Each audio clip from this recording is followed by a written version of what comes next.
বিসমিল্লাহির রহমানির রহিম। আসসালামু আলাইকুম, সবাইকে সিয়াম স্টাডি পয়েন্টের পক্ষ থেকে স্বাগতম। আজকের ভিডিওতে আমরা আলোচনা করব দহন বিক্রিয়া নিয়ে। তাহলে হচ্ছে দহন বিক্রিয়া কাকে বলে? দহন বিক্রিয়া হচ্ছে কোনো মৌল বা যৌগকে বাতাসের অক্সিজেনের উপস্থিতিতে পুড়িয়ে তাপ ও মৌলের অক্সাইডে পরিণত করার প্রক্রিয়াকে দহন বিক্রিয়া বলে। এই দহন বিক্রিয়ার শর্ত হচ্ছে এই দহন বিক্রিয়ায় বিক্রিয়কে অক্সিজেন অবশ্যই থাকতে হবে এবং বিক্রিয়ায় প্রচুর পরিমাণ তাপ উৎপন্ন হবে।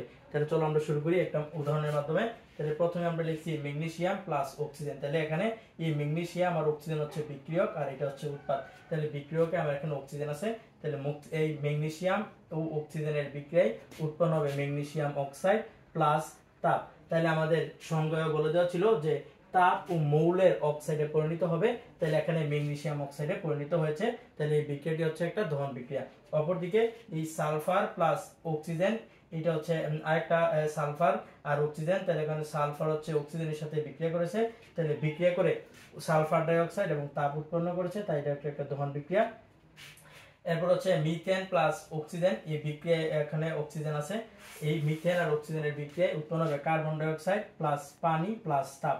তাইলে এখানেও এই বিক্রিয়ায় মৌলের অক্সাইডে পরিণত হয়েছে। এখানে মৌলের অক্সাইড হচ্ছে কার্বন ডাই অক্সাইড আর এখানে হচ্ছে সালফার ডাই অক্সাইড, এখানে হচ্ছে ম্যাগনেসিয়াম অক্সাইড। তাহলে এখানে এই তিনটা বিক্রিয়া হচ্ছে দহন বিক্রিয়া। তাহলে দহন বিক্রিয়ার শর্তটা মনে রাখতে হবে যে এখানে অবশ্যই অক্সিজেন থাকতে হবে এবং বিক্রিয়ায় তাপ উৎপন্ন হবে। তাহলে শিক্ষার্থীরা আশা করছি খুব সহজেই তোমরা দহন বিক্রিয়া বুঝতে পেরেছো।